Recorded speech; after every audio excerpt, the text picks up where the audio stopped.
Estamos dando inicio a nuestro webinar con la compañía de René Castillo Charri, experto en investigaciones y seguridad.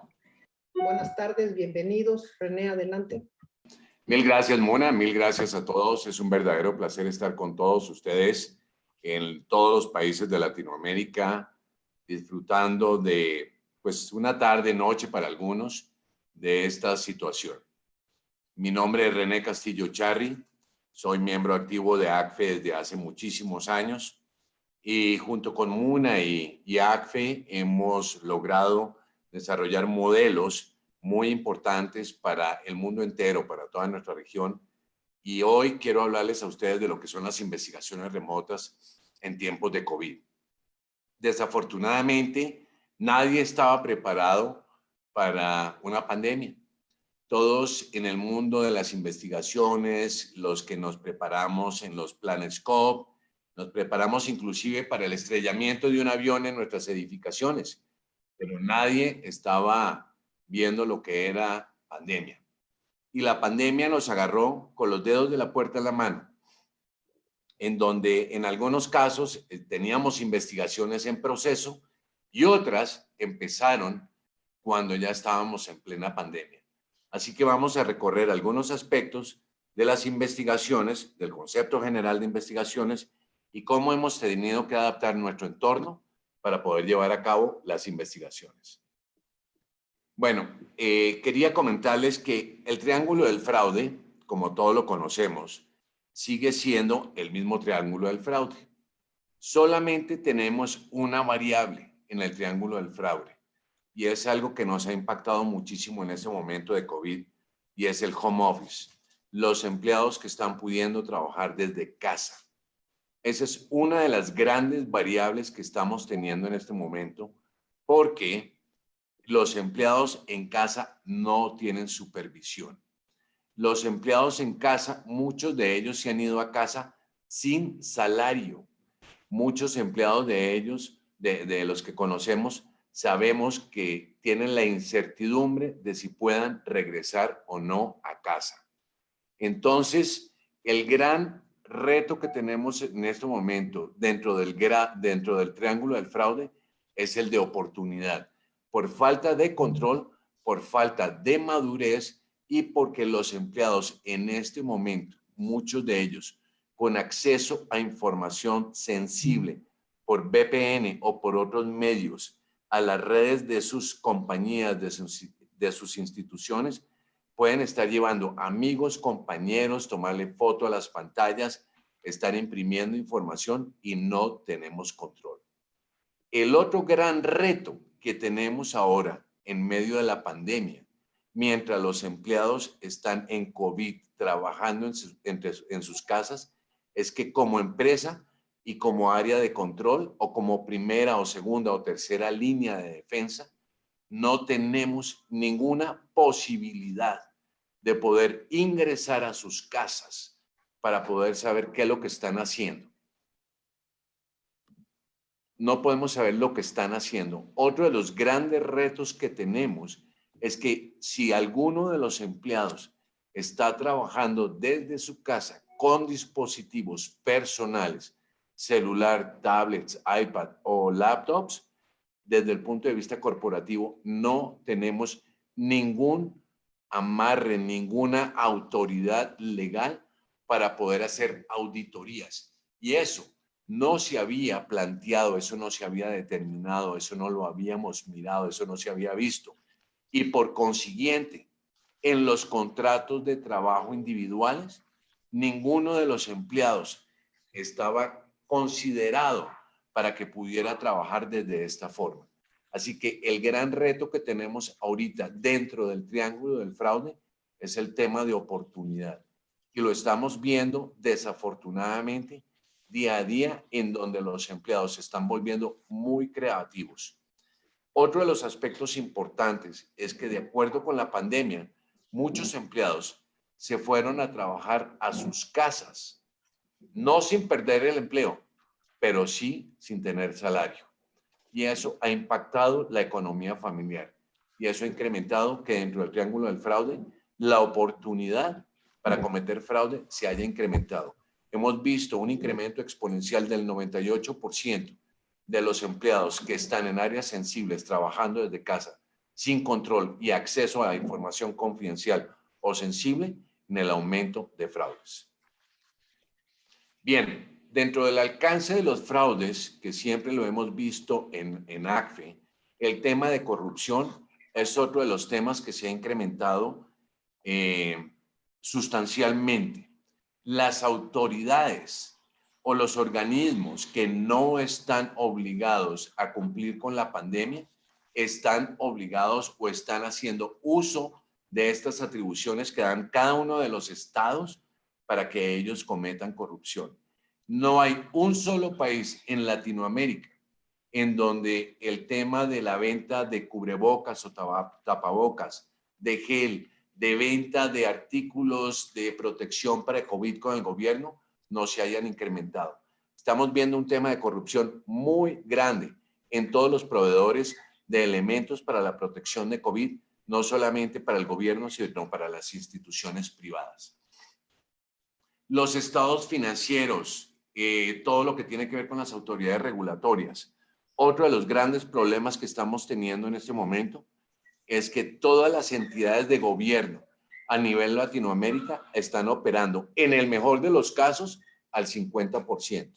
Estamos hablando principalmente de las autoridades de control y las autoridades regulatorias y las autoridades de administración tributaria, en donde estamos viendo que muchos están haciendo caso omiso de sus responsabilidades o también otros están pidiendo dádivas o coimas o dinero por debajo de la mesa y se aprovechan del tema de la corrupción. Otro de los grandes problemas también que estamos encontrando en las investigaciones es que si tenemos que acudir a entidades de gobierno, como por ejemplo medicina forense, como por ejemplo el médico legista, como por ejemplo derivado de esas acciones, cementerios y crematorios, están casi que nulos, cerrados. Y en estos momentos estamos viendo también un incremento muy grande en fraudes en temas de muerte y de salud.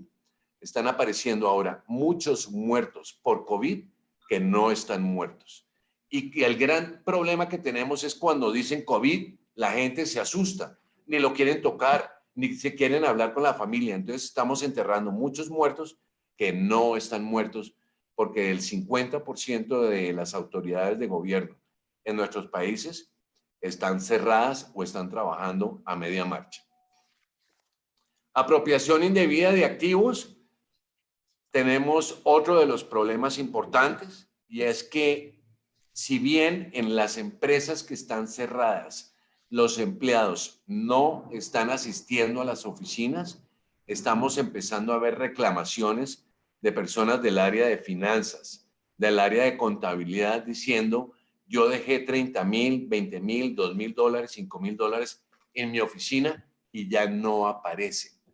Y dentro de los 20 casos que hemos tenido que analizar en el área financiera, en el área contable, encontramos que el contador, el tesorero, el contralor se llevaron el dinero o el dinero nunca estuvo ahí y aprovecharon la pandemia para decir que el personal que está de seguridad cuidando las instalaciones o cualquier otra persona se aprovechó de la situación para acceder a esos recursos. Aquí es importante que ustedes analicen y piensen que la pandemia no fue un tema de explosión, no es un tema de que apareció un loco disparando. Todos nos pudimos preparar de alguna forma para irnos pacíficamente y controladamente a nuestras casas. ¿Por qué dejó usted $3,000 en la caja? ¿Por qué dejó usted $5,000 en una gaveta y en un cajón? Cuando por principio eso va en contra de toda la normatividad. Entonces también estamos encontrando muchas personas que se llevaron el dinero porque los mandaron a su casa sin efectivo, sin salario, y están aprovechándose de la confianza que puso la compañía en ellos. Y la conducta inadecuada de terceros. Eso también va muy de la mano de la corrupción, en donde estamos encontrando amigos proveedores de nuestras compañías en donde era una persona que vendía llantas, combustibles, y ahora aparece vendiendo cubrebocas o gel a unos precios inflados. Pero como es proveedor autorizado, como está dado de alta en la base de datos de proveedores, entonces se están aprovechando entre ellos y el personal de compras. Es un momento muy importante para que ustedes analicen el personal de compras, qué está adquiriendo relacionado con todos los productos de COVID a un proveedor previamente autorizado que no tiene dentro de su giro ninguno de los artículos autorizados o que hacen referencia con la pandemia. La transformación de las investigaciones, ustedes saben cómo han sido las investigaciones que se han hecho en el pasado, todas las debilidades, pero el futuro de las investigaciones no ha cambiado. Solamente tenemos que modernizarnos, solamente tenemos que adaptarnos. Si alguno de ustedes quiere hacer investigaciones en la forma tradicional, no va a ser posible y lo vamos a ver más adelante. Bien, ¿qué es una investigación? De acuerdo con Charles Sennewald. Yo no les voy a leer esta parte, simplemente les voy a recordar que es encontrar la verdad y documentarla. Y nunca pierdan de vista este concepto. Es encontrar la verdad y documentarla. En un proceso de investigaciones, muchos cometen el error de hacer la entrevista, de no prepararse, de no documentarse. En el informe final colocan los adjetivos de aparentemente, posiblemente y presuntamente.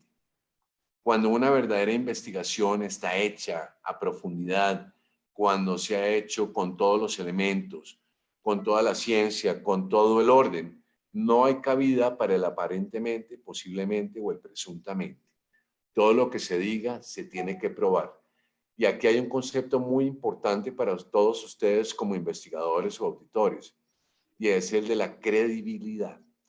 El negocio, las áreas de negocio conocen sus productos y sus procesos mejor que ustedes. Y si ustedes hacen una investigación al vapor, sin profundidad, los van a volver pedazos en la reunión donde ustedes tengan que sustentar esa investigación. Ustedes tienen que aprender muy bien, tienen que sustentar, están en la libertad de llamar expertos, de preguntar. Nadie es la última palabra, nadie es erudito en investigaciones y uno tiene la obligación de poderse documentar y poder hacer investigaciones a profundidad para que cuando uno tenga que presentar el resultado final de las investigaciones, no haya cuestionamientos de ninguna índole, porque el negocio, las áreas de negocio, siempre van a tratar de defenderse y van a tratar de cuestionarlos. Y si ustedes no tienen las respuestas, no tienen las evidencias, ustedes pierden la credibilidad.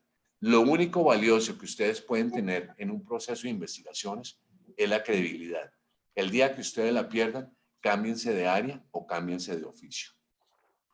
Los principios básicos de una investigación: el de oportunidad, el de independencia, neutralidad, objetividad, minuciosidad y exactitud. Lo vamos a ver aquí un poquito más adelante, se los voy a explicar. Y obviamente relacionado con todos los temas de COVID.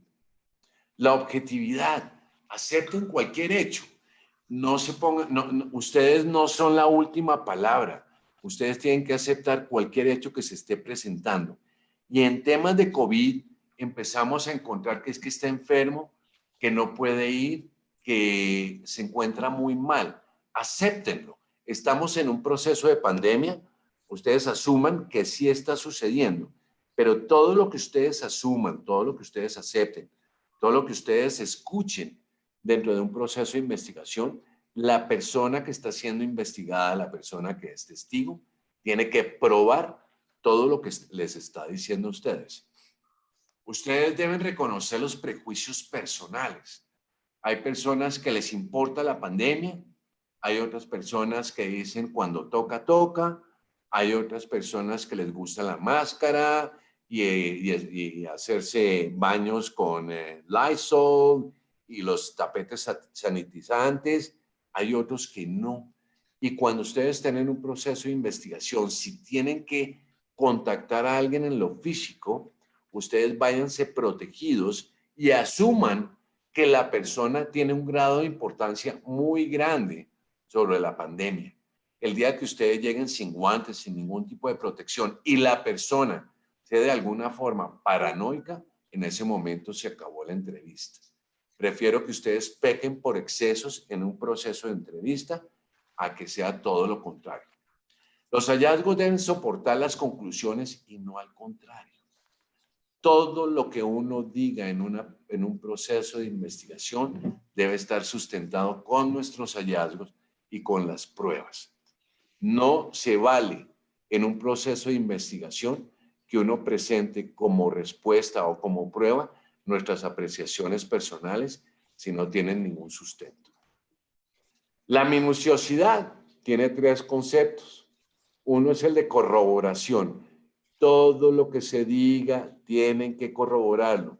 ¿Qué es que mi mamá está en el hospital con COVID? Pues tenemos que ser ingeniosos, porque una de las cosas maravillosas de los que hacemos investigaciones es el ser ingeniosos. Entonces, ¿cómo voy a corroborar yo que la persona está en el hospital? La primera carga de la prueba recae sobre con quien nos dice las cosas. Entonces, como estamos en época de COVID, señora, si su mamá está en el hospital por COVID, ¿cómo me lo comprueba? En época de no COVID, vamos al hospital y hablamos con el médico y miramos los registros médicos. Pero en el tema de COVID, en época de COVID, la carga de la prueba se la vamos a dejar a las personas que nos dan la información. Entonces, toda información que nos den por principio, quien nos dé la información la tiene que corroborar. Y nosotros haremos todo el análisis y toda la evaluación de la documentación o de los dichos. Segundo, la documentación ha sido una de las grandes desgracias que hemos tenido en la época de COVID, porque la documentación en el 99% de los casos está en los sistemas o está en los archivos de las compañías, y las compañías están cerradas. No podemos ir. Pedir documentación es muy complicado, y sobre todo si alguna persona está interesada en que la documentación no nos llegue, va a dar todas las disculpas diciendo que por temas de COVID no puede ir a la oficina, no tiene cómo llegar a los archivos. Y eso ha hecho que todas las investigaciones en épocas de COVID tripliquen los tiempos normales. Si antes en un tema de vida, de muerte, de fraude financiero, nos demorábamos entre 15 y 20 días, ahora calculen ustedes que nos vamos a demorar entre 60 y 80 días, porque el acceder a la documentación que pudiera ser elemento probatorio es muy difícil. No obliguen ustedes a la persona que les está dando información a que corra un riesgo. Nos vamos a meter en un problema muy grande. Si ustedes tienen algún tipo de autoridad interna o externa para que el empleado vaya a la oficina y saque información y a esta persona les diga a ustedes que es que corre riesgo, no lo obliguen. No pueden obligar a nadie a que corra un riesgo de salud y ningún empleado está obligado a tener un riesgo de vida en pos de su compañía. Entonces, en el tema de documentación se van a alargar los tiempos. Si de alguna forma nos llega documentación, por favor, que sea por medios digitales. Eviten ustedes el tema del contagio si les entregan documentación en físico, que sea en medios digitales. Pero, sobre todo ustedes analicen la documentación digital, pero una vez levantada la pandemia, quiero que ustedes lo validen en forma física. De lo contrario, podemos correr el riesgo de que nos estén entregando información adulterada o falsificada. Sin atajos, aquí no hay un tema de premura. Muchos investigadores o auditores o analistas forenses creen que se las saben todas y que conocen todos los casos, y entonces que cuando leen el primer renglón del caso dicen, no, yo ya sé qué pasó. No, señores, nadie asuma que ya lo sabe, hasta tanto no investigar y no recorrer todo el camino. No se valen los atajos.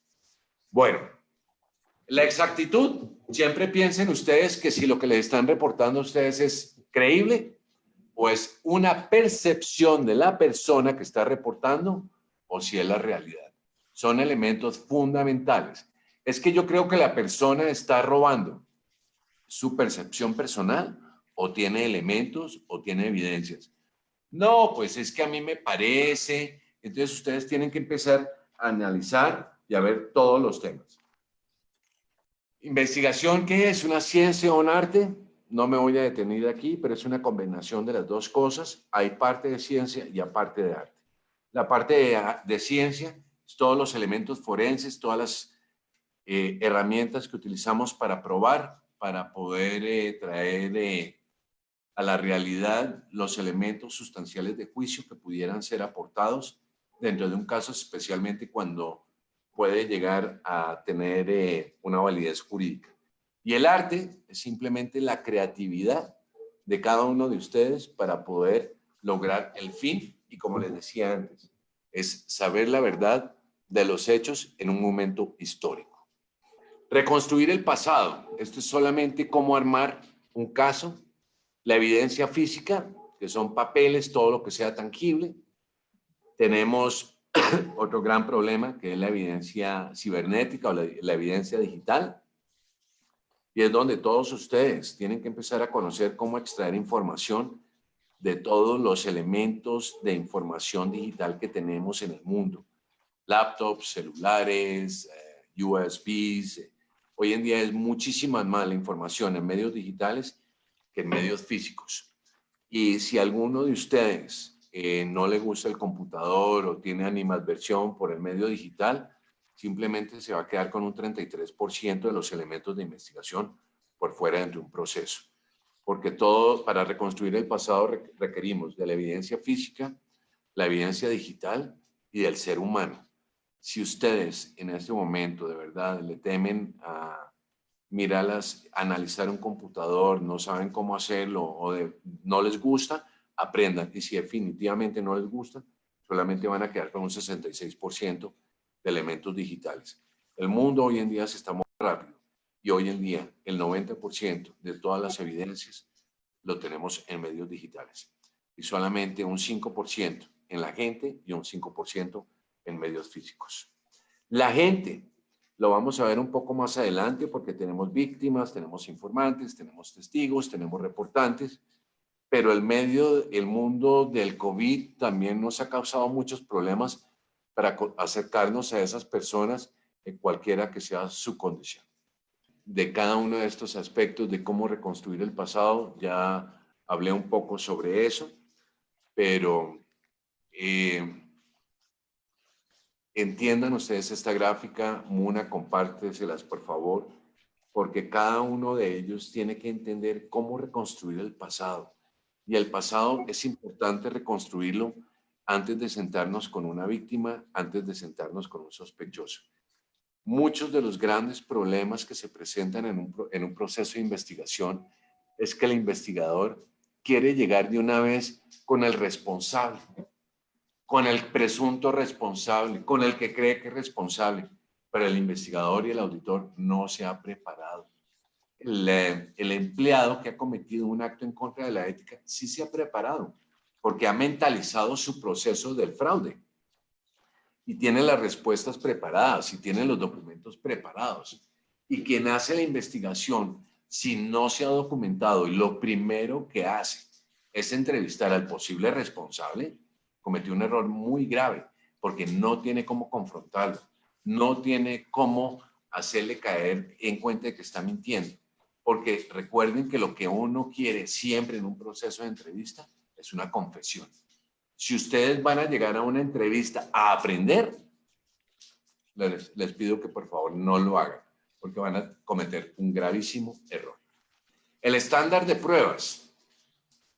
Todos los países tienen un proceso diferente de pruebas. Y estamos hablando de pruebas internas y de pruebas externas. Cuando hacemos investigaciones internas, tal vez nuestro estándar de pruebas, lo que nosotros probamos dentro de una investigación interna, es mucho más amplio, mucho más práctico, es mucho más aterrizado que cualquier estándar de pruebas o cualquier prueba que pida la autoridad. Las autoridades generalmente se van por otros temas. Piden documentos que no saben para qué pedirlos, piden información que no saben por qué la piden, solamente por un hecho muy sencillo. Las autoridades no conocen nuestros sistemas y nuestros procesos. Y cuando hablo de autoridades, es la policía. No quiero ser atrevido, pero considero que desde el río Bravo hasta el río de la Plata tenemos deficiencias en investigaciones policivas muy grandes. Pregunta básica, desde el río de la Plata hasta el río Bravo.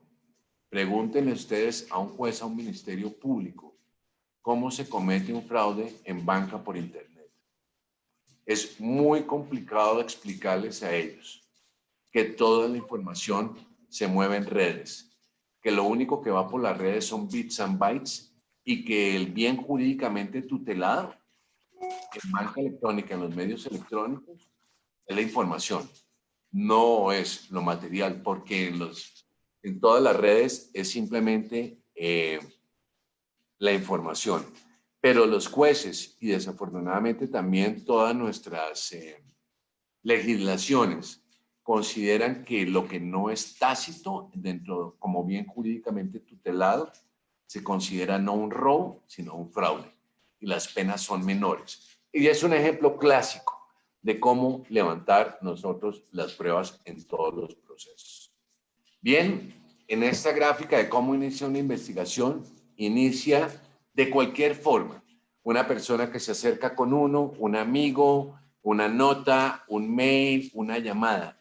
La parte del amigo es la parte complicada cuando tenemos nosotros responsabilidad de control dentro de alguna de las líneas de defensa. Y es que llega un amigo y nos dice, oye, yo sé o creo que un compañero de mi oficina está haciendo algún fraude. ¿Qué hago? ¿Tú qué consideras? En ese momento tenemos que dejar de ser amigos y decirle, mira, ¿sabes cuál es mi función? ¿Sabes cuál es mi responsabilidad? Y en estos momentos lo tengo que tomar como un reporte formal. Puede afectar la relación, pero lo importante aquí en todos estos procesos es que ustedes sean respetados y no temidos. Ustedes no pueden estar siendo partícipes de chismes. Bueno, aquí cuando nos aproximamos a la investigación, identifiquemos el asunto, de qué se trata, por qué lo hace, por qué lo reporta, cuál es su intención, cuál es su interés, si lo sabía antes, por qué solamente lo está diciendo hasta ahora. Y les voy a contar un caso anecdótico. Hace unos años se acercó una mujer conmigo a decirme que la habían violado dentro de la empresa. Y le dije, bueno, ¿y cuándo fue esto? Me dijo, hace un año. Le dije, ¿y usted por qué después de un año viene a decirme que la violaron? Y lo primero que uno piensa, porque sucede en el 90% de los reportes, es que las personas reportan por venganza o por querer hacer daño a alguien que se llama malicious complaint. Y para que ustedes lo sepan, es penado. Me dice esta señora, no, hace un año yo salí con este hombre, un 31 de diciembre, me tomé unos tragos, perdí el conocimiento, me desperté en su casa, al día siguiente fui a donde el ginecólogo, bueno, todos los problemas, pero a la única que le comenté es a mi jefa, a mi supervisora. Mi supervisora en este momento está siendo liquidada por un proceso de reingeniería y ahora que me siento sola, en manos de este señor que es el director, creo que es el momento de levantar la mano. Entonces, por eso ustedes tienen que identificar muy bien el asunto, el por qué lo reporta. ¿Es real? ¿Es necesario? ¿Sucedió? ¿Es venganza? ¿Quiere algún beneficio? Y ustedes por eso tienen que identificar el asunto. Resalten los asuntos, los elementos potenciales. Es dónde puedo conseguir la información, qué elementos de juicio tiene usted para aportarme, hay testigos, y esos son resaltar los recursos potenciales y la evidencia. Tomen acciones internas. Cuando hay un proceso muy complicado en un proceso de investigación, es posible, se vale, tienen que consultar ustedes con el área jurídica laboral principalmente, para ver si pueden poner al empleado en suspensión con goce de sueldo. Eso quiere decir que lo mandan ustedes a la casa, le siguen pagando el sueldo, pero no tiene acceso a ningún tipo de información ni a comunicarse con ningún empleado. En tiempos de COVID, el 90% de las personas están en su casa. Pero lo que tenemos que hacer con el área de recursos humanos, con el área de relaciones laborales, con el área jurídica, es que si un empleado que está trabajando en COVID en su casa es proceso de investigación y necesitamos suspenderlo, legalmente tenemos que notificarle que no puede ni debe tener acceso a ninguno de los sistemas de la institución o de la empresa para la cual trabaja, ni tener ningún tipo de comunicación con las personas con las que trabaja. Ingrediente adicional, y es que si tiene un laptop de la compañía, si tiene un celular de la compañía, un tablet o un iPad de la compañía y necesitamos acceder a él, estando él trabajando desde su casa, el área de recursos humanos, su supervisor, se lo tiene que notificar de que vamos a mandar a alguien para recoger ese equipo. Si la persona se niega a entregar el equipo, es una causal de despido por pérdida de confianza y por apropiación indebida de recursos de la compañía. Pero tienen ustedes que tenerlo muy bien considerado y muy bien arreglado con el área jurídica y en el área de relaciones laborales o con el sindicato en alguno de los casos. Aquí asegúrense de anotar y grabar todos los hechos. Uno de los grandes problemas que estamos teniendo en época de COVID es que el reportante utiliza la línea de ética de la compañía, la línea de la gente nos reporta a nosotros, nos manda el reporte inicial y de alguna forma uno de los pasos iniciales es tratar de contactar al informante o al reportante. No lo podemos hacer físicamente en muchos de los casos en este momento por temas de COVID, pero sí lo podemos hacer telefónicamente. El gran problema para los grandes entrevistadores, grandes investigadores que tienen experiencia en lenguaje corporal, en perfilamiento, en kinésica, es que la llamada únicamente por teléfono perdemos el concepto del lenguaje corporal, pero sí queda la evidencia de todo lo que la persona está diciendo. Podemos utilizar otras herramientas como esta misma que estamos utilizando ahora, que es el Zoom. Hay otras como Skype y otras más, pero perdemos el 40%, si no más, de lo que es kinésica en un proceso ya de entrevista virtual cuando vemos a la persona, porque muchos de los elementos de análisis están ocultados por el espacio que nos da la pantalla, por el espacio que está utilizando la persona durante la entrevista, pero en todos los casos tiene que quedar completamente grabada. Si ustedes logran tener comunicación con la persona, no importa que lo tengan grabado, es importante que le pidan también que les mande un mail con la información que está dando. Aspecto legal importante desde el Río Bravo hasta el Río de la Plata. A los empleados de alguna empresa sí tenemos que informarles, decirles que la entrevista va a ser grabada por temas de transparencia dentro del proceso y preguntarles si tiene alguna duda, si tiene algún inconveniente o no. Quien reporta un hecho, por lo general, no tiene ningún problema en que sea grabada la conversación. Cuando no son empleados de la compañía, que es un testigo, que es una persona externa, no estamos obligados a decirles que estamos grabando.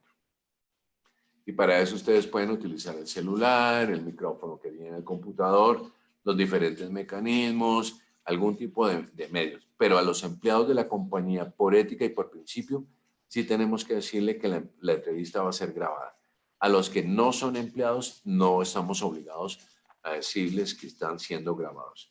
Sobre todo que la conversación o la grabación va a ser entre dos personas. Yo como entrevistador y el otro como entrevistado.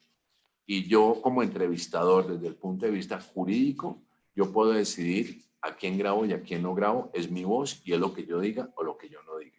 Son elementos que ustedes tienen que tener en consideración. Recolección de evidencias. Pregúntele al testigo dónde hay evidencias, dónde se puede conseguir información, de dónde hay archivos, quién hay testigos, y es una forma de poder validar que la información que está dando el testigo o el informante es real.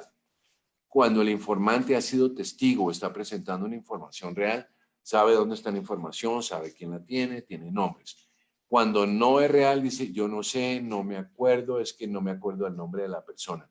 Cuando empiezan a divagar, empiezan ustedes a colocar también un halo de duda sobre la persona que está reportando algo. La siguiente, Mona. Paso 2, las fuentes apropiadas. Bueno, la recolección de evidencias del tema cibernético, del tema de las redes, es un tema que los que nacieron cuando Michael Jackson ya era blanco, es una generación muy diferente a la que nació cuando Michael Jackson no era blanco.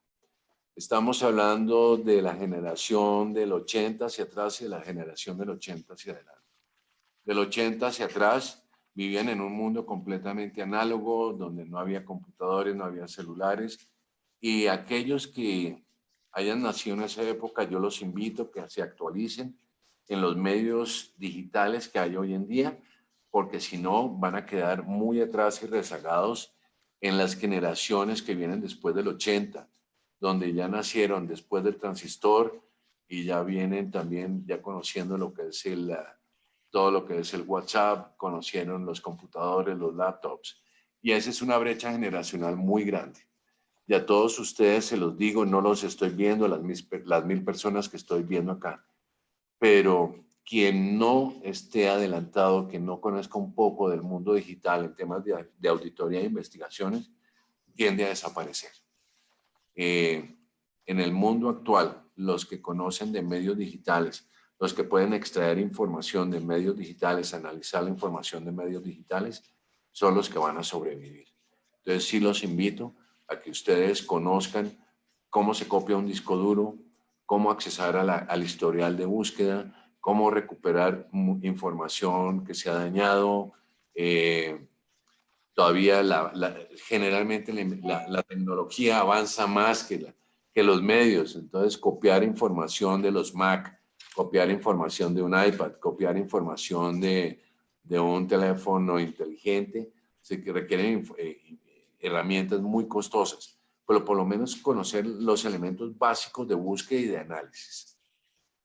Aquí, desde el punto de vista interno, corporativo, cuando le reporten a ustedes un caso, lo que se llama evaluación inicial del caso, revisen las políticas y procedimientos para determinar si se rompió alguna norma o si se rompió algún proceso o no. Hay veces en donde cuando revisamos políticas y procesos no hay nada escrito al respecto. Claro, puede ser un tema de sentido común, pero si la política o el proceso no lo impide, por ejemplo, yo puedo recibir un regalo de $500 y no hay ninguna política que me lo impida, pues, ¿qué malo estoy haciendo? Pero si la política dice, no puede recibir regalos de más de $100 y recibo uno de $500, ahí sí tenemos problemas en contra de las políticas de las empresas. Uno de los elementos importantes es que tengamos nosotros todas las políticas y procesos amarrados y conocidos para saber de qué estamos hablando, qué es lo que está sucediendo, qué políticas y procesos estamos incumpliendo, porque de eso depende también las sanciones que la compañía o la institución deba imponer. Si hubo quebranto de algún proceso o procedimiento.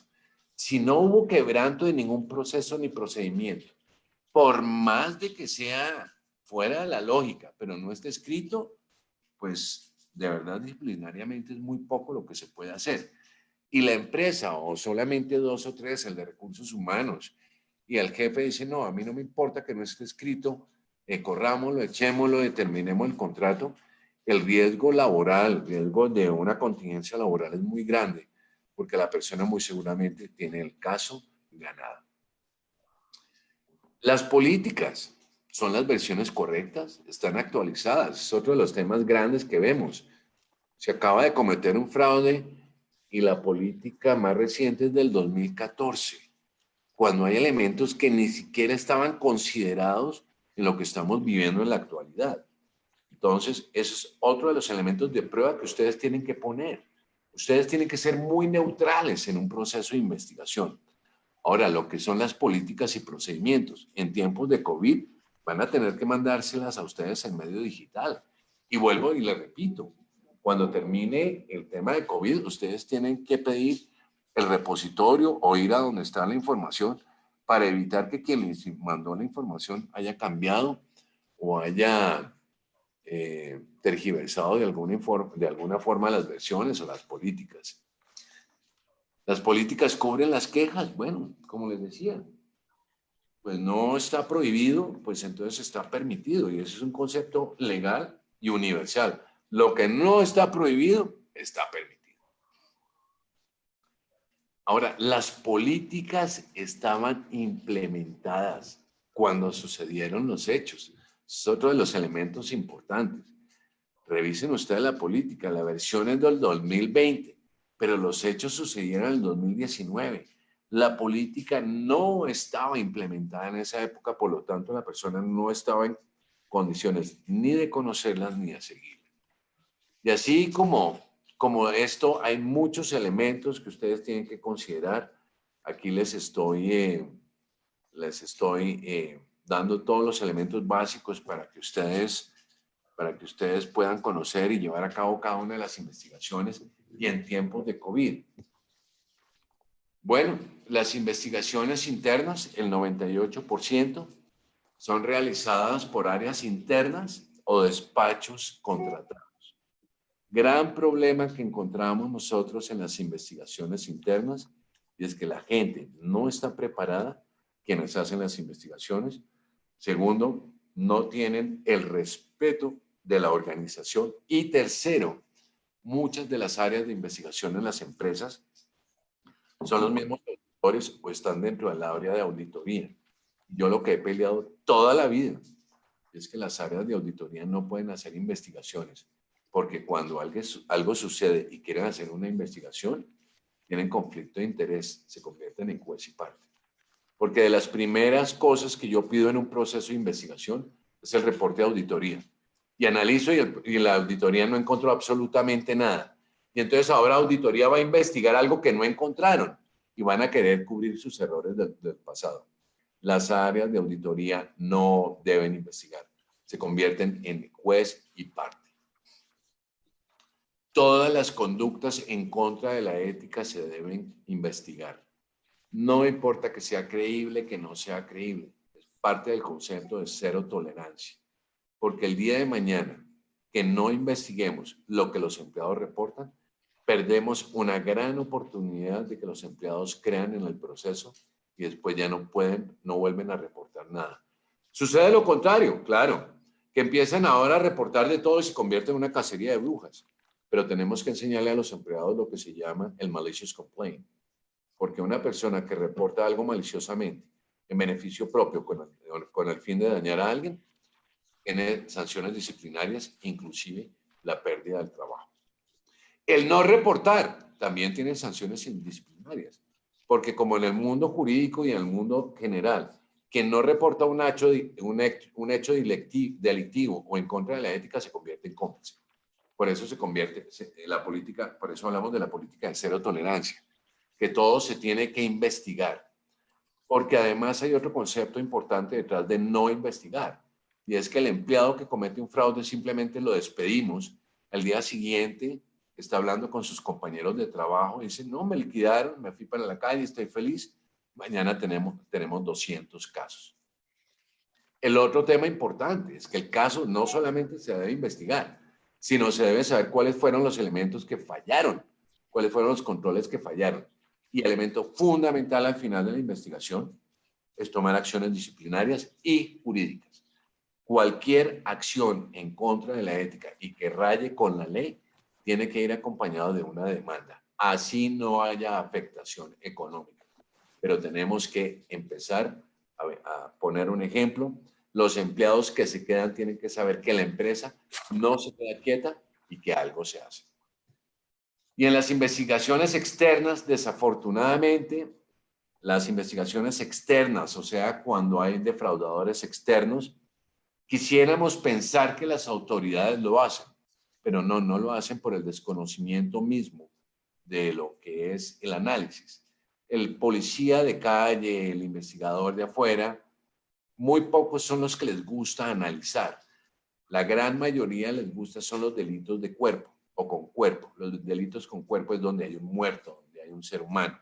El resto de los delitos se llaman delitos sin cuerpo, como la falsificación de moneda, los fraudes financieros, la falsificación de obras de arte, en fin. Pero entonces el policía, cuando le toca atender un caso donde es un tema de cumplimiento, un tema de fraude, no lo va a hacer, no le interesa. Pero nosotros sí tenemos que perseguir acciones disciplinarias al interior y al exterior y ayudarle a las autoridades con todos los elementos que nosotros tenemos para hacer investigaciones. Yo les cuento que en el caso personal, en el caso de mi despacho, hacemos las investigaciones para las autoridades y las autoridades las firman como si fueran de ellos. Entonces, ese es uno de los temas importantes. En tema de COVID, ni se les ocurra a ustedes, tratar de entrar en contacto con las autoridades, ni llevarlos a las oficinas, ni reunirse con ellos. En temas de COVID, el de los más expuestos son los policías de investigaciones porque están todos los días en la calle, están todos los días en sus oficinas atendiendo al baleado, atendiendo al golpeado. Entonces, olvídense. Y si hay que prolongar la investigación, háganlo. Muchos de ustedes, muchas áreas, tenemos lo que se llaman los SLAs o Service Level Agreements, en donde como áreas de servicio internos o como contratos tenemos tiempos de cumplimiento. Y no, pues que hay que hacer una investigación en 15 días, 20 días. En temas de COVID, en tiempos de COVID, todos esos tiempos, como les decía a ustedes, se están triplicando. Vale la pena que ustedes dejen documentado que los tiempos en investigaciones se están ampliando por las dificultades que estamos viviendo en tiempos de COVID. ¿Cuál es el entorno en que estamos viviendo? Restricciones de movilidad. En muchos países no nos podemos mover todos los días, no podemos salir todos los días. Hay estados que no permiten que personas de otro sitio no vayan. Miedo al contagio. Hay muchos investigadores que le tienen miedo al contagio y se vale. Si ustedes tienen miedo a contagiarse, no vayan, pídanle a un compañero, a un amigo o vayan con toda la protección. Del lado del entrevistado, del lado de la persona víctima o de la persona responsable o del posible sospechoso, puede que tenga también ese miedo, ustedes tienen que evaluarlo. Oficinas cerradas y actividades de gobierno cerrados, eso también ha alargado nuestros tiempos en la consecución de evidencias físicas. Home office, los empleados se han vuelto creativos, tenemos dificultad para entrevistarlos, para acceder a sus medios electrónicos y en realidad no sabemos qué están haciendo los empleados, porque no solamente el empleado tiene miedo y está haciendo home office, su jefe también tiene miedo y su jefe también está haciendo home office. Bueno, en ese entorno que nos acaba de comentar René, que es muy importante, tenemos nosotros que prever varias cosas en relación a las investigaciones. Muchos de los que estamos presentes somos auditores, otros somos investigadores, otros somos oficiales de cumplimiento, otros nos dedicamos a cuestiones de investigaciones internas, somos externos. Cada quien tiene sus facultades y límites propios para su actividad. Esa es una de las primeras premisas que deben considerar. ¿Cuál es su entorno de actuación en el cual ustedes pueden actuar de manera legal? Legal y ética, que ya hemos tenido una discusión en algunos de los cursos que damos en ACFE, que no es lo mismo lo ético que lo legal, ¿verdad? Puede estar permitido, pero puede no ser ético. Y un buen investigador no va a romper las reglas de ética y de integridad. Entonces, en este entorno emergente, donde debemos primero saber cuáles son nuestros límites de actuación. No es lo mismo la iniciativa privada que los que trabajan en instituciones públicas. Las instituciones públicas están obligados, los que se dedican a estas actividades, a constreñirse única y exclusivamente a las funciones que tienen delimitadas. En las organizaciones, cada quien las tendrá delimitadas por las políticas internas, los lineamientos, y los terceros por los contratos que tengan asignados para tal. Porque uno de los problemas hoy se vuelve, y los que tenemos contratos y tuvimos que parar actividades de investigación o de auditoría por razones pues, de esta contingencia, ¿cómo se va a proseguir? No se va a proseguir, se rompe esa investigación, tendría que haberse terminado. Son de los puntos que tenemos que ir haciendo un checklist para ver cómo vamos a atacar cada uno de ellos. Los riesgos emergentes que trajeron corrupción en áreas sensibles, las áreas sensibles son compras, adquisiciones, servicios, pues inmediatamente crecieron de una manera exponencial las empresas fachada, los proveedores que atienden en sus organizaciones. Ya comenzaron, por ejemplo, a realizar el inventario o el padrón de los nuevos proveedores. Yo voy con ideas sueltas de lo que me viene. ¿De dónde lo sacaron? ¿Son factureros? ¿Estaban ahí? ¿Se reclutaron nuevos en relación a las necesidades? Porque ahora, dada la contingencia, pues los defraudadores, aprovechando estos tres elementos del fraude, del triángulo del fraude, que es la oportunidad, la motivación y la justificación, inmediatamente crecieron esas organizaciones, empresas para ser proveedores. ¿Y qué es lo que proveen? Pues proveen todo lo que se presupone que requiere una empresa. Pero imagínense una empresa que tiene 2,000 y 3,000 empleados. Con esos empleados necesita cuántos miles de tapabocas, cuántos miles de guantes, porque tienen que estarlos cambiando para cada actividad y para atender las políticas de sanidad y de prevención y demás. ¿Quién es el proveedor? ¿Cómo las compraron? Empezamos ya a revisar estas compras en acompañamiento, lo mismo que tiene que ver con la remodelación, porque ahora también resulta que las empresas, restaurantes y grandes almacenes, y hablo de nivel, por supuesto, internacional, a todos Latinoamérica nos toca, pues tienen que generar sus espacios físicos para tener la debida distancia, las medidas sanitarias. Bueno, pues todo eso son las puertas abiertas a todos aquellos de fraude y corrupción. ¿Quiénes son los que están haciendo esos arreglos? ¿Con base en qué? ¿Quién los autorizó? ¿Dónde están la segmentación de funciones? ¿Quién decide? ¿Dónde están las decisiones? ¿Tenemos restricciones de movilidad? ¿Tenemos miedo al contagio? Y entonces preferimos, unos por miedo, otras por prevención, otros porque no tenemos cómo movernos, porque la otra parte de la pandemia que nos trajo a los que nos dedicamos a esas actividades es que tenemos ahora que estar en un espacio cerrado, sin privacidad. Fíjense muy bien este entorno, sin privacidad. ¿Cómo va a ser un investigador una entrevista vía Zoom, vía videoconferencia, por no decir marcas, cuando está aquí el niño, la papá, el abuelito, o estamos en un entorno? Un privilegio que tienen y que deben tener las entrevistas es que son privadas, que se privilegia la confidencialidad y le vamos a otorgar a la persona que tenemos del otro lado esa seguridad. Entonces, en este entorno es otro de las restricciones que hoy se están viendo. Yo no puedo realizar una investigación de manera plena como solía hacerlo bajo este concepto. Bueno, ¿y cuántos tienen computadoras en sus casas? O sea, tenemos una en la casa para todos y la vamos tomando unos tiempos, y los niños, y el esposo, y la esposa. ¿Cómo hacemos esto? Y la otra parte que también comentamos ya es, bueno, y los que se llevaron sus aparatos a casa, traen su resguardo, tienen asegurada la información. ¿Cómo están protegiendo la información de terceros? Hoy día, lo dice el reporte a las naciones, los invito a todos a visitar nuestro sitio de ACFE México, ahí tenemos el reporte de manera gratuita, lo pueden descargar. Uno de los principales robos se refieren a la información, es uno de los principales activos en el mundo.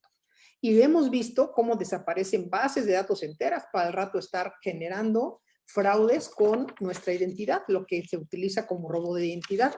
Y este secuestro de información, este uso inapropiado, extracción de información, ¿cómo lo estamos protegiendo?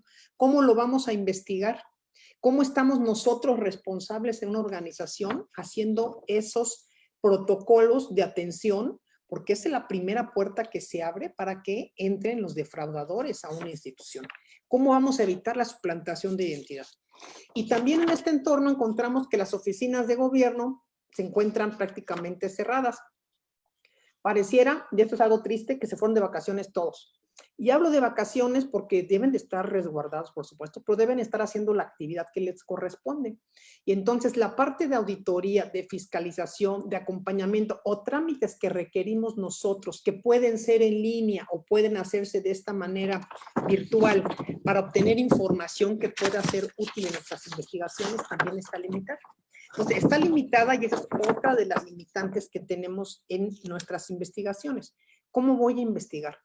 Bueno, ya vimos privacidad, ya vimos en el espacio, ya vimos en la confidencialidad, pero también ya vimos en la confiabilidad de los sistemas.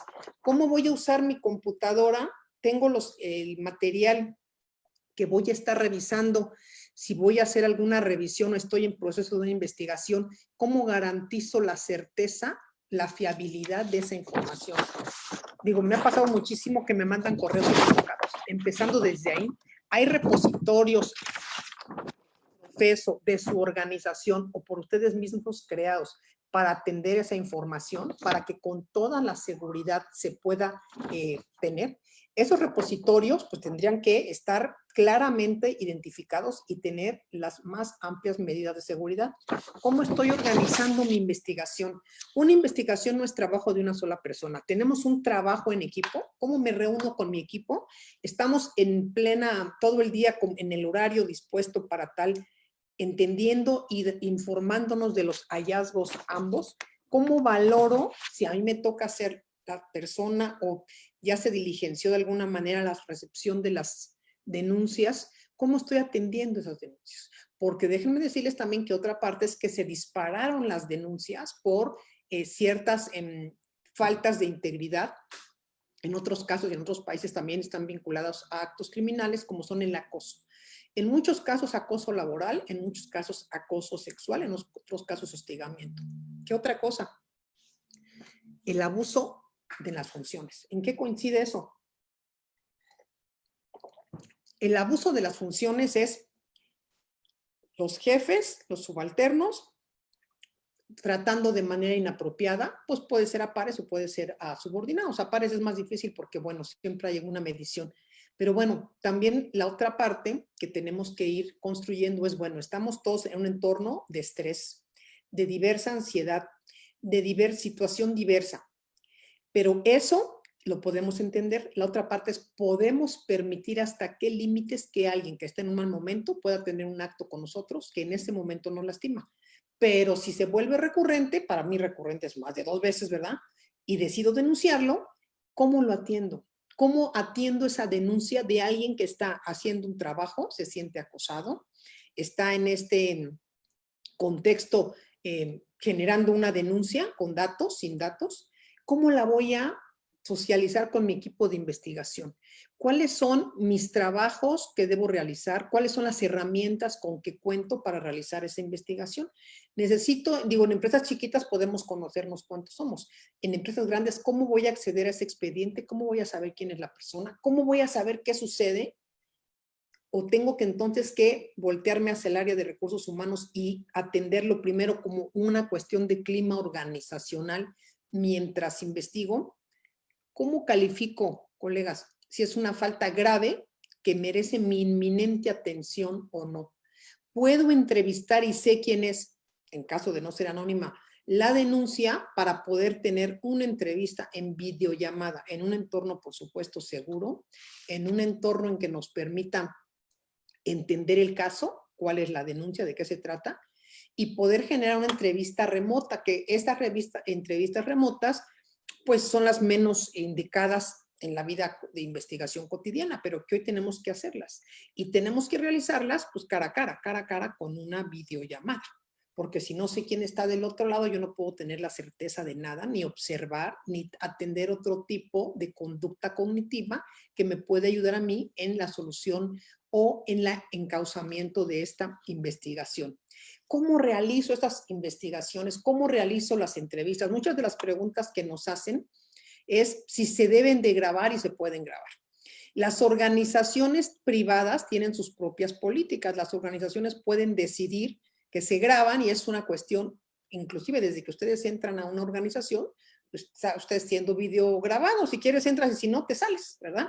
En entidades públicas vinculadas a la seguridad pública, procuración de escucha, y de igual manera hay videograbaciones. Si yo voy a hacer una grabación, una entrevista y grabarla, tengo que informarle a la persona que vamos a hacer una entrevista que va a ser grabada o videograbada. Y hay dos alternativas. La primera, que me diga que no está de acuerdo y no se entreviste. Y la segunda, que me diga que no está de acuerdo, entonces lo entreviste yo sin la videograbación. Me llama mucho la atención porque en muchos de los casos pareciera que estamos esperando, y esa es mi apreciación a partir de años de experiencia y de entrevistar, soy entrevistadora forense certificada, que no es lo que nos va a decir únicamente lo que nos va a dar toda la hilación y las pruebas plenas, directas, indicios y hallazgos para documentar un caso, sino que es la suma de un todo que vamos a seguir. Ustedes pueden saber precisamente qué pasó, incluso haberlo visto, pero necesitamos revelar cómo pasó. Y el revelar cómo pasó no únicamente lo vamos a aprender si logramos la entrevista grabada. No, es la atención que yo ponga, mi atención plena a la persona que estoy entrevistando, las preguntas que voy a hacer, cómo la voy a abordar, la empatía que yo genere con esta persona y en su caso entonces los resultados que pueda yo obtener. De otra manera, pues la persona que tengo se cierra, no me da información, pero bueno, para ese entorno necesito saber con quién voy a interactuar. ¿Cómo obtengo el expediente de personal sin alertar a las personas y a las áreas que estamos haciendo una investigación? ¿Cómo? Bueno, esas son las habilidades de un investigador y no me refiero a que hagan algo escondidas, me refiero a que pido 10 o pido 15 o pido 20 de un entorno, pregunto también con las personas que están alrededor, veo a la persona que está denunciando en su caso, si es una denuncia anónima, evalúo ahorita, pondero qué tanto puedo sostener esto mientras vuelve todo a la nueva normalidad. O sea, todos estos tipos de acciones y de investigaciones que tienen que ver ya con un trabajo de equipo, de colaboración. Va a cambiar nuestro enfoque, va a cambiar nuestra manera de ver las cosas. Tenemos que cambiar nuestra manera de actuar también. ¿Por qué? Porque también es el otro tema. ¿Qué voy a investigar y cómo lo voy a investigar? La primera premisa que debe tener un investigador es creer lo que se está denunciando. Si ustedes de entrada no lo creen, de entrada están sesgando una investigación. Una previa, ni siquiera hemos entrado. Entonces, parte de lo que me están diciendo, de entrada creo que alguien denunció, o sea, hay alguien atrás y voy a investigar si tiene elementos suficientes para que se realice la investigación. Si son faltas a la integridad, si son faltas a la ética, si son faltas de conducta, si son faltas que caen en otro apartado laboral, que incluso puede ser del orden penal, para que yo pueda entonces hacer esa evaluación y ponderar cómo y a quién le corresponde atenderla. Decíamos que en el entorno gubernamental, estamos limitados a lo que nos establece nuestras funciones. A mí me llega una denuncia y mi actividad no es atención a ellas, yo tengo la obligación de enviarla al área correspondiente, fundada y motivada para asegurarme de la recepción y cuidarme de haber hecho lo correcto conforme a los principios generales. Y en las áreas privadas, ¿qué tanto entonces debemos nosotros informar inmediatamente a un área que sea la que atiende estas cuestiones de los hechos de los que hemos sido de conocimiento, ¿no? Entonces, parte de las investigaciones en este entorno tienen que ver con cómo vamos a desarrollarlas a partir de la lejanía, de esa adecuación a la normatividad, pero también entender algo más. ¿Cuáles van a ser los recursos con los que contemos? O sea, no vamos a contar con los mismos recursos, pero tenemos que allegarnos del mayor número de recursos que tengamos en nuestras manos. No podemos esperar que todos estén dándonos la información y sentados para que entonces me integren toda la información y pueda yo decidir que hay un hecho que sí amerita atención. Y en parte importante de esto son el uso de dispositivos móviles. Estamos autorizados para utilizar los dispositivos móviles de las organizaciones, tienen la protección de vida. ¿Estoy usando los de mi casa? ¿Puedo usarlos de mi casa? A riesgo inclusive de que por alguna cuestión, y voy a pensar que en una denuncia mandaron fotos, mandaron información, y me equivoco y le falta un punto a un correo y se la mando a no sé quién. Fíjense los riesgos porque han ocurrido, y han ocurrido muchísimos. ¿Cómo puedo investigar a partir de la información que tengo posibles colusiones, posibles fraudes en compras, que hoy día pues son de las más socorridas? Los fraudes en compras Digo, ojalá aprovechen todos en esta pandemia, los gobiernos, a ordenar a las funerarias patito, porque bien nos comenta René que es un hecho indiscutible, que hay más, bueno, no hay más, pero aumentaron los fraudes a causa de víctimas de esto, y vamos a verlo acabando, los cobros ficticios que quieran hacer a las aseguradoras por muerte. ¿Por qué? Porque están las empresas funerarias patito, las cenizas que le dan, las actas de nacimiento ficticias, toda una organización de asociación delictuosa, bueno, las mismas, ¿cómo se llaman? Las ambulancias, que ni son ambulancias, que recogen a las personas, que aterrorizadas y de buena fe pensando que son unas ambulancias de las éticas, pues no solamente les quitan los bienes y demás, sino que los acaban haciendo firmando y unas deudas terribles. Todo ese desorden administrativo que va vinculado a corrupción son ataques que tenemos que ir integrando. Las compras, el entorno de las contrataciones. Muchas empresas tuvieron que hacer contrataciones inmediatas por esta situación emergente. Hubo algunas que contrataron a más de 1,000 personas. Yo no me quiero imaginar que contrataron a más de 1,000 personas en 3 días. ¿Cómo validaron la fiabilidad, la certeza de sus documentos, quiénes eran, sus background? ¿Cómo metieron en la empresa, en la organización, en hospitales, en personas que no sabemos, que me van a perdonar, pero no podemos en 3 días, en 5 días, en 10, contratar 5, 10 y 15,000 personas sin riesgos. Y esos riesgos inherentes van vinculados a posibles perpetradores de fraude, a posibles actos o conductas que inclusive a lo mejor no son perpetradoras de fraude, pero que no tienen el expertise que dicen tener y pueden causar un daño que no nos estamos imaginando. Entonces, todos estos temas de las... ¿Cómo revisan ustedes el perfil de las personas que están ingresando? La distancia social no quiere decir que inmediatamente dejo de hacer las actividades de control interno a las que estoy obligados para una organización. ¿Cómo las estoy realizando hoy día? Entonces, no me preocupó y me fui corriendo e hice lo que me pidió el consejo, hice lo que me pidió el jefe de contratar a estas personas, o becarios o servicio social. O sea, yo pienso que todos estos tipos de actividades que tienen que ver con las entrevistas potenciales, con las contrataciones, yo les llamo sumarias, ¿no? Con las expectativas de lo que la organización está esperando de mí, la parálisis que tuve también en el interior de mi actividad, porque no puedo con todo lo que hoy tengo que cargar. O sea, es algo, mi equipo también se deshace de alguna manera, no hay movilidad, tengo restricciones en el uso, muchos no tenemos ni siquiera internet en casa, ¿no? O se cae el internet. ¿Cómo voy a hacer las llamadas con mi jefe a la hora que me están pidiendo otra cosa de otra área? ¿Cómo me comunico con las áreas si no preví esto en la organización? Entonces, todos estos tipos de actividades tenemos que irlas pensando, y yo lo sugiero con que se haga todos esos actos que hemos nosotros visualizado hoy, que pudiesen habernos servido para la trazabilidad de una investigación y que no hemos podido hacer dadas las limitaciones, que las vayamos escribiendo y documentando y diariamente viendo cómo se van a integrar en nuestros procesos. E integrarlas en nuestros procesos significa que mucho del futuro va a depender que nuestras fuentes de información sean públicas, sean privadas, las técnicas que utilicemos para apropiarnos de datos, de documentos, sean de manera electrónica, porque va a cambiar muchísimo, no solamente por la pandemia, sino porque también hay muchos casos, muchos puestos, muchas actividades que se pueden desempeñar a larga distancia de una manera apropiada. El secreto va a ser, uno, especializarnos y entender esto, darnos el tiempo, entender las alternativas y buscar los mejores caminos. Y los mejores caminos tienen que ver con ciberseguridad, con la confidencialidad, con asegurar las mejores prácticas, con entender mis limitaciones, con exponer lo menos a la compañía y por supuesto también mi seguridad, porque la seguridad depende de cada quien, ¿verdad? Y hay cuestiones que sí se pueden hacer. Si tengo que ir a investigar una empresa que está en cierto lado en la misma ciudad, puedo salir de manera aislada, cubierta, y puedo ir a hacer algo que también lo podemos ver a través de los medios que se pueden realizar. Pero ese acto por sí mismo no me va a dar todo el entorno de una investigación.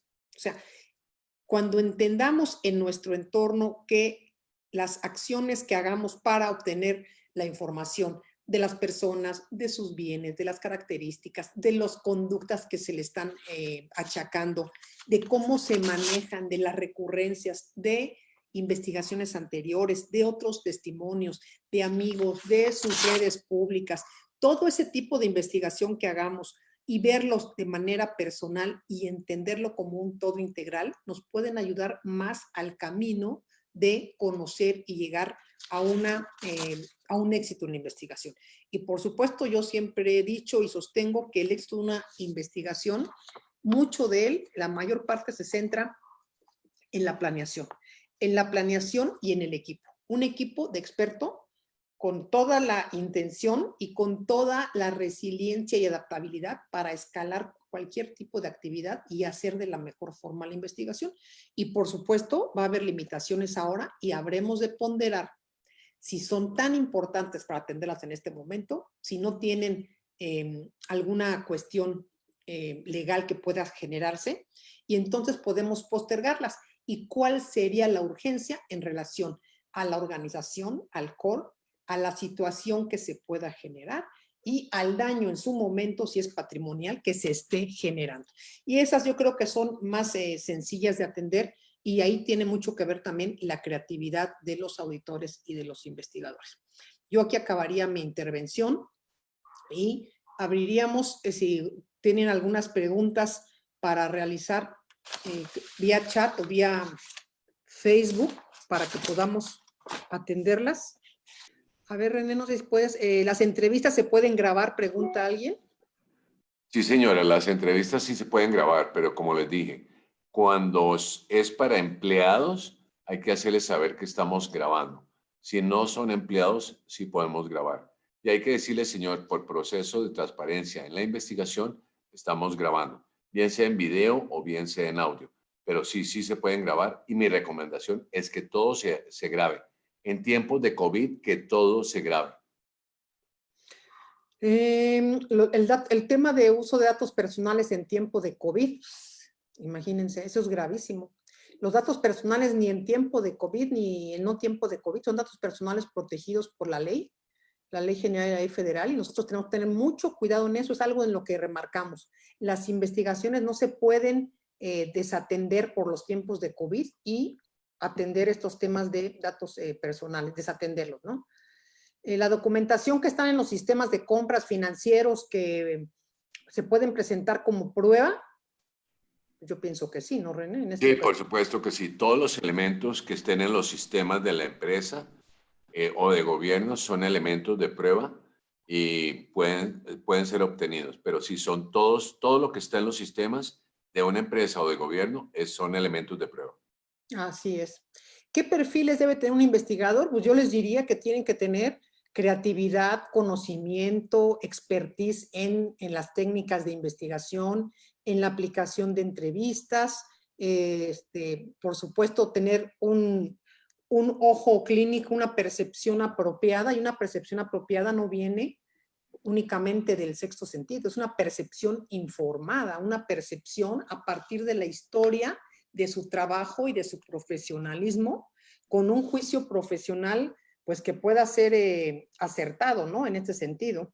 Y yo le agregaría, Mona, también que tenga gusto por el análisis y que le guste más utilizar el cerebro y no el músculo. Eso es muy importante. El análisis es una parte primordial de una investigación, es como juntar un rompecabezas, o sea, es algo que solamente a las personas que nos gusta hacerlo, y vamos buscando esos atajos, esos caminos. Se nos cierra una puerta y la derrumbamos, ni siquiera la abrimos. Tenemos que aprender a ser echados para adelante, a no tener miedo. El no tener miedo, en ningún momento estoy diciendo que va a haber, que van a poner en riesgo su integridad, ¿eh? O sea, no. No tener miedo es, no va a haber algo que detenga mi investigación. Tengo que ser proactivo, ¿no? Es algo importante. Frase clásica para todos los investigadores: sin miedo y con ganas. Exacto. ¿Pueden poner algún caso de fraude en materia de obra pública? Uy, yo tengo muchos. ¿Tú quieres comentar alguno, René? No, la experta en la obra pública eres tú. Adelante. más bien en investigación, ¿no? Porque si fuera obra pública, a lo mejor quién sabe si no estuviera yo. No, pero yo creo que el tiempo no nos da para comentar en obra pública, Es pero muy importante. en obra pública generalmente va amarrado de la corrupción. Claro. Miren, la corrupción va amarrada a obra pública. ¿Y por qué? Porque donde hay bacheo es ganeo, decía un amigo. Yo digo nada más, en la iniciativa privada es menor el riesgo de corrupción en obra pública porque cuidan mucho su dinero los inversionistas. Y ustedes ven edificios de grandes bancos, de grandes hoteles y los construyen, pero rapidísimo, de una manera ordenada, de una manera pulcra y con el mínimo del presupuesto. Las obras del gobierno se van más largas que una cuaresma, siempre hay intereses. Yo cuando me ha tocado, y digo siempre porque digo, habrá una que a lo mejor no, carajo, no sé, pero siempre hay intereses. Empezando por revisar por qué se están contratando a esas constructoras, quiénes son, qué expertise, cuáles son los costos. No he conocido una sola obra en la que no se vayan los precios más allá.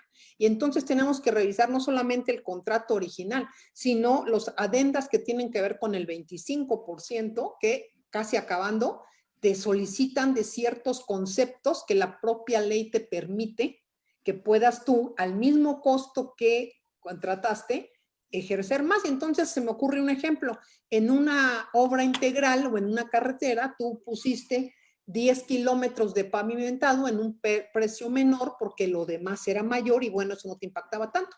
Pero ya habías acordado que acabando eso te iban a pedir 500 más al mismo precio.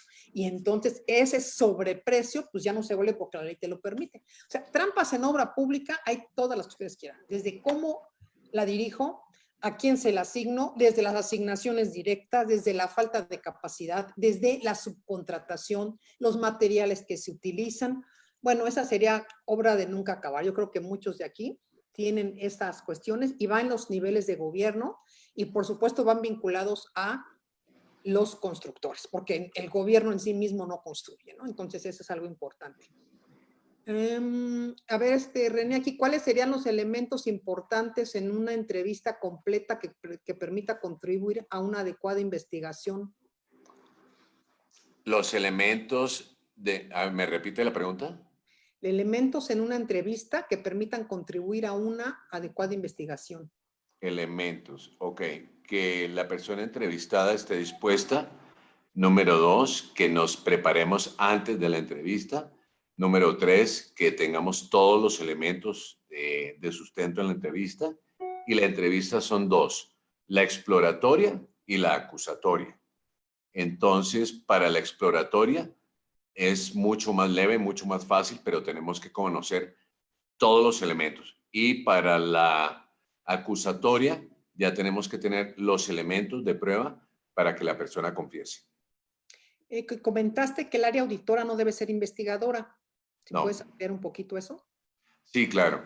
Los auditores generalmente pasan por todas las áreas auditando, buscando, preguntando, midiendo y, bueno, presentan su reporte. Cuando hay un fraude en un área y uno pide el reporte de auditoría, en el 99% de los casos, el área de auditoría nunca encontró nada. Y entonces, cuando le piden al área de auditoría que investigue, se convierten en juez y parte. El área de auditoría no debe investigar. El área de auditoría debe analizar, buscar, reportar, elevar. Pero el área de investigación es completamente diferente. Cuando sucede un fraude, un evento en un área de una compañía y le piden a auditoría que investigue, ¿por qué el área de auditoría cuando auditó esa área no lo encontró? No vio las falencias, no vio los errores, no vio las faltas de control. Ahí es donde se convierte en juez y parte. Y yo complementaría lo que comenta René, porque el perfil de un auditor interno es muy distinto al de un investigador o un auditor forense.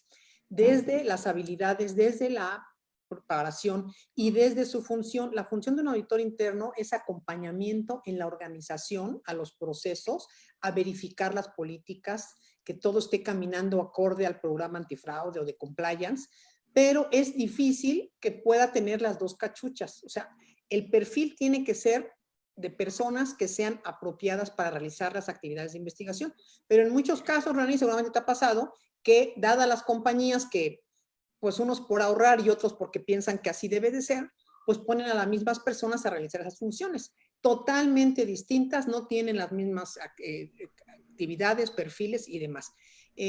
Los datos biométricos, pues los datos biométricos son datos personales que deben de... Perdón, Mona, yo me quiero volver un poquito a lo anterior. Recuerden Sí. que el área de auditoría es la tercera barrera de control. Y en el momento en que no ejercen su función como tal, es donde vienen los fraudes y los problemas.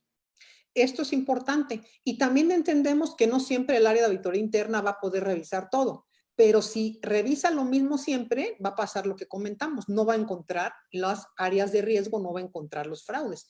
Y entonces yo creo que las áreas forenses o de investigación deben depender directamente de la alta dirección o de un comité de ética para poder evitar en su momento un conflicto de interés. Eso creo que también es algo Claro, importante. el principal principio, valga la redundancia, de un área de investigaciones es la independencia.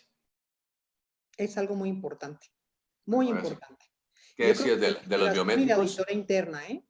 Porque si ustedes van a decirle que sí a todo al jefe y no le van a hacer observaciones en relación a la falta de controles, y no nomás porque lo diga el triángulo de Donald Tracy, sino porque la oportunidad es el primer elemento, el más amplio para cometer fraudes, donde las personas saben que están el espacio abierto para que eso pueda lograrse, ¿no? Te desvié de lo de biométricos. Sí, biométricos. En relación a la Biométricos, la pregunta es confidencialidad, cuidado de los biométricos. ¿Cuál era la pregunta? que la protección de los datos biométricos son personales, que si hay seguridad en ese sentido, los bancos lo deben integrar, Todo depende de es un los riesgo controles. exponencial. Claro, todo depende de los controles que tenga cada una de las compañías en los sistemas de biométricos. Los biométricos son números que se traducen en información, pero es todo un proceso. La empresa está obligada a cuidar la información de los biométricos para externos también, pero los biométricos son generalmente utilizados para accesos y para controles. Y nosotros tenemos la obligación de cuidar la información, pero también tenemos la potestad de utilizarlo en beneficio propio. Ok. Alguien me preguntan cómo comentan que esté normado, pero en el caso de gobierno, ¿cómo se puede investigar un evento si han existido modificaciones dentro del diario oficial como manuales internos? Es que las investigaciones se hacen con la reglamentación, con los lineamientos que ocupan en el momento en que ocurren los actos, en ese momento.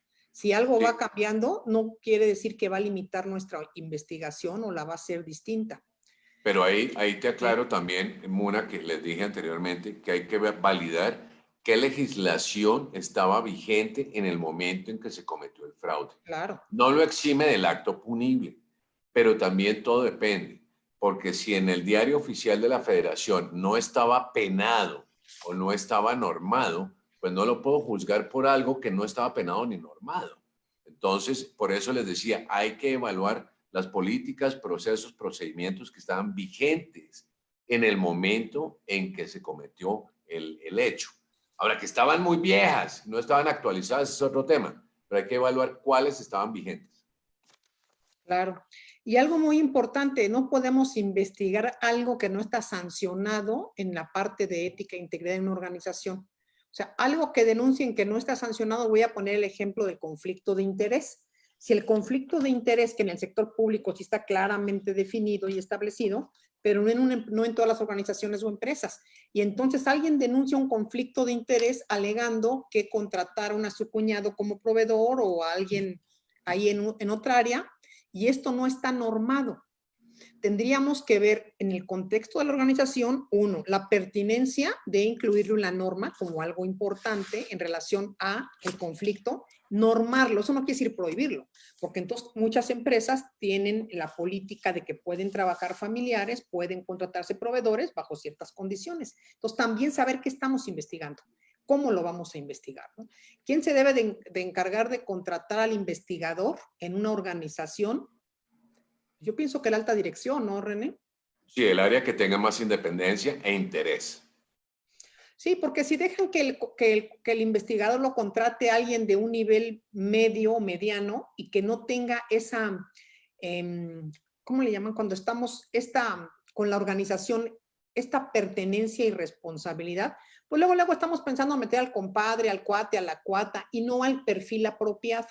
Lo Ese que es no se puede permitir, Muna, es que se contrate al despacho el área que fue afectada. claro, que ese es otro de los conflictos de intereses, ¿no? Algo que se ha hecho bien común, por ejemplo, el Sistema Nacional Anticorrupción que me están preguntando, ¿debe el auditor realizar la investigación completa para su autoridad investigadora o basta que exista una observación de algún punto mínimo? Para los que nos escuchan de Latinoamérica, el Sistema Nacional Anticorrupción en México, hace un par de años, estableció entre las actividades para el sector público la creación de unidades de investigación para que después, o para adscritas a unidades de fiscalización o de auditoría, órganos internos de control, para que de generarse o de revelarse actos administrativos o conductas de índole penal que puedan ser proclives a una sanción ahí tipificada, se puedan realizar las investigaciones y los procedimientos correspondientes.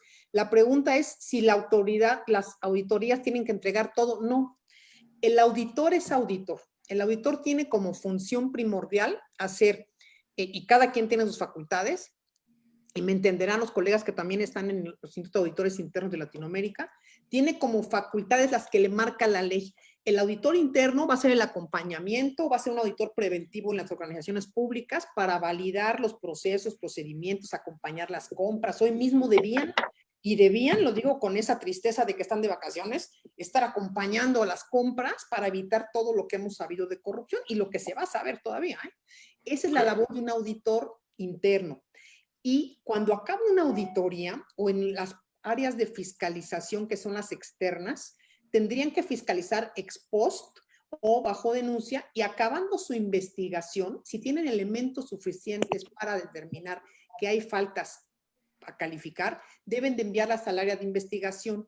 Y miren, esa área de investigación, porque me quitó de la cabeza lo que iba a decir hace ratito, ahí pusieron la mayor parte a sus cuates y a sus cuates. Y entonces esas áreas están paralizadas. Esas áreas son inservibles en este país. Son inservibles porque no ha habido esa voluntad en verdad de poner a gente especializada. Tienen las facultades, tienen los recursos, pero bueno, están esperando órdenes. Esto que comentamos, la independencia y la objetividad no se hace. Entonces, lo ideal es que acabas tu auditoría, la mandas al área de investigación y esa área investigadora va a hacer todos los procedimientos que tú no acabaste de hacer. Sigo la ruta del dinero, sigo los elementos que tienen que ver con bienes, todo lo que no acabe, pero que sí algo tiene que hacer el auditor, por supuesto, ¿no? Entonces, el auditor generalmente evalúa procesos, controles y procedimientos, pero no investiga, porque no tiene el alcance ni las herramientas para investigar. El auditor, en términos crudos, encuentra las irregularidades y el área de investigaciones las sustenta. Y sobre todo, cuando las encuentra el auditor es porque tiene los indicios suficientes o la evidencia para decir aquí está pasando algo. No nada más para decir, se me hace, no.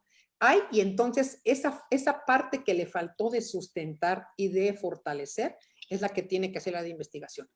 Dice aquí, ¿cómo acotar el uso de bienes públicos, vehículos por parte de servidores públicos en esto de COVID?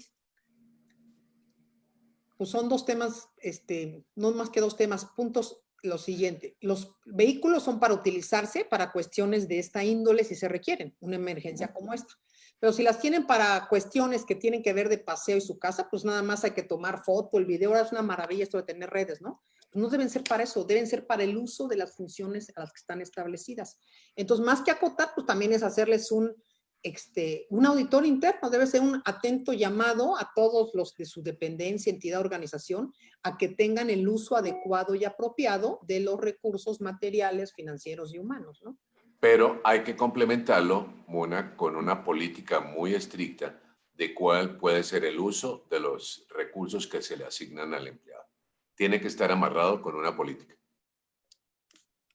Por supuesto, porque si alguien agarra el carro, decíamos hace un rato, ¿no? En varios ejemplos, y no está calificado que no lo tome, pero en la parte pública sí está bastante restringido eso, en la parte es claro. Entonces yo creo que eso es un llamado primero atento, no tenemos que ser agresivos, a que los carros permanezcan, bla. Y bueno, yo creo que en esta época deben estar apenas con los carros necesarios para ponerlos a disposición del sector salud, o bueno, no sé, ¿no? Pero ahí sí, la política debe generarse en la política del bien común, del mejor proveer, ¿no? Sí. Preguntan también que si las investigaciones administrativas se recomienda suspenderlas hasta que acabe la pandemia.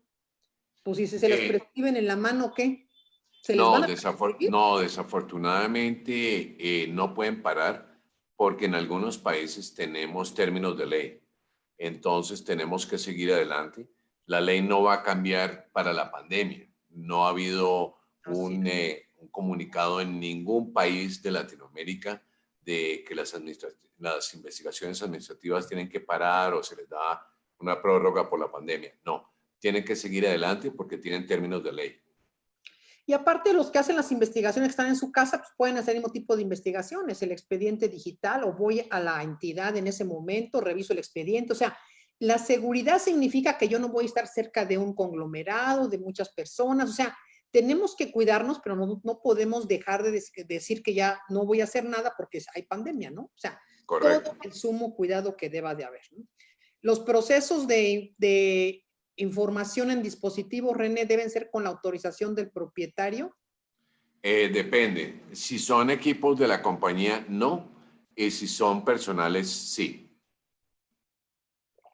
Esto significa que debe haber una política de seguridad en las compañías y en las organizaciones, en la cual expresamente se haga del conocimiento de los empleados que en cualquier momento los equipos pueden ser revisados. Esas políticas de seguridad y de auditoría. Yo recuerdo que hay una institución aquí en México que estábamos en alguna reunión un día, el año pasado, y entonces de repente tocaron la puerta y dijeron, venimos de sistemas, venimos a hacer una auditoría, un levantamiento. Tenemos que, yo no sé, ¿cómo es que es eso? Es 2, 3 programas al año de auditoría. A esa hora sin tocar nada te levantas, ellos se quedan, sacan la información de tu equipo. O sea, es parte de la política, ¿no? Nada de que espérenme, voy a sacar mi disco. No, o sea, esa es una política. En esencia, legalmente, todos los equipos que hayan sido proveídos por la compañía son de la compañía. Si el empleado tiene cosas personales en el equipo de la compañía, lo lamentamos mucho, porque el equipo es de la compañía, los medios son de la compañía. A eso sí se tiene acceso irrestricto, no se tiene que pedir permiso. Y si los equipos son personales, sí se tiene que pedir permiso del empleado. Ahora recordemos que cuando se está haciendo una revisión de equipos, bueno, todo lo que se considera personal no se revisa. Es una cuestión que tiene que ver con, pero bueno, lo ideal es no tener nada en estos aparatos, ¿no? En una declaración que se recibe por correo electrónico, ¿tiene validez legal una declaración dado que carece de firma? Sí, señora, siempre y cuando se pueda determinar de forma forense el origen del correo. Sirve como indicio, es un indicio más para un proceso. No es un elemento de prueba, no, es un elemento de prueba. Es un elemento más para que ustedes en conjunto en la valoración tengan, por supuesto, pero bueno, si una declaración que no sabe ni de quién es como las denuncias anónimas. Alguien me decía, pero es que no las revisamos porque no traen firma. Le dije, oye, pero en el mundo entero las denuncias anónimas son lo que se está tratando de empujar, porque el miedo es de que hay represalias, nos corren, nos señalan, bueno. No, a ver, aquí hay varios conceptos, es decir, se recibe la denuncia anónima, que precisamente el sistema permite que sea anónima para proteger la identidad del denunciante, siempre y cuando pues haya sido con buena fe. Entonces se hace la investigación y no se busca el origen del denunciante. En un proceso de estos, buscar el origen del denunciante es uno de los errores más grandes. Cuando es un tema de amenaza, cuando es un tema de malicioso, sí se puede rastrear el origen de la denuncia por medio de la IP, o sea, de la dirección de donde la persona se conectó para mandar. Y hay otros elementos también que ahorita no me quiero desgastar en eso, pero sí se puede hacer y sí se debe hacer cuando es malicious, cuando es malicioso. Cuando es una queja normal, no se debe investigar el origen de la queja. Sí, nosotros tenemos, para los que estén interesados en profundizar en esto, tenemos los cursos que impartimos de entrevista forense, de ciberseguridad, de técnicas de investigación en cómputo forense, y depende del tipo de todo esto es lo que se da. Preguntan, su empresa es muy pequeña y como auditor me asignan como investigador, ¿Cómo puedo ser lo más objetivo? ¿Me puedo autoacusar que no efectué correctamente una revisión? ¿Cómo se incrementan los riesgos en una empresa aseguradora en tiempos de COVID? Son dos preguntas diferentes. Para el primer caso, yo creo que lo lógico es que levante la mano con sus jefes y que diga que hay un conflicto de interés y que necesita un apoyo de o un despacho externo o de una persona de otra área que sea independiente a la de él. Esa es la respuesta más lógica. Coincido Y ahí. número dos, ¿cuál era la segunda parte de la pregunta? ¿Cómo se incrementan los riesgos de una empresa aseguradora en los tiempos de COVID? Uy, ahorita en tiempos de COVID hay tantos muertos de COVID que no están muertos. Ahora, ¿aseguradora de qué? ¿De autos, de vida, de salud, de Todo qué? eso. Sí, Autos, ¿no? ¿sí? Sí, no, el tema de COVID es que mi mamá se murió, pero ahorita el tema de en la aseguradora, el riesgo alto es de los muertos de COVID que no están muertos, porque el tema es que los de COVID nadie los quiere tocar y los están cremando. Entonces no hay elementos sustanciales de investigación forense. O a lo mejor alguien llega con una identificación apócrifa, ¿no? De las miles que resultan de los que las falsifican, con esa cuestión y resulta que se murió y entonces con esa identificación no dan de baja y entonces, no, se viene y vamos a enterarnos, ¿eh? Porque Sí, esto va a pero traer...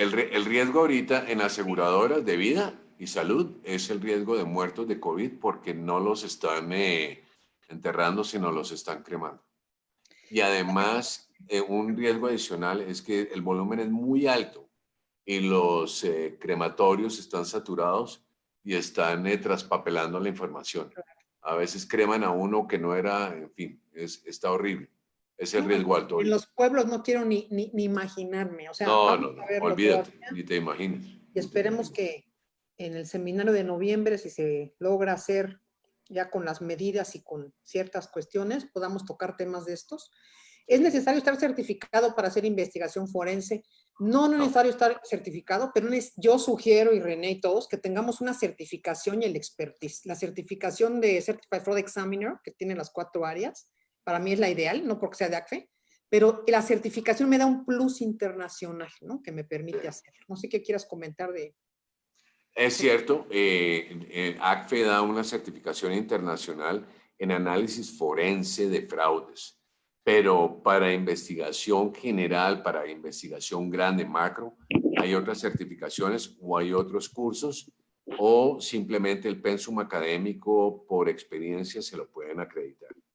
Claro. Pero lo ideal, ahora ACFE es la organización más grande a nivel mundial reconocida en investigaciones de fraudes, pero hay muchos de ustedes que no solamente se relacionan con fraudes y hay otras posibilidades. Yo no sé, en la última lámina mía, y no es tema de marketing, pero si alguien quiere que lo apoyemos en algún otro tema de eso, los podemos ayudar y desafortunadamente esto es solamente experiencia.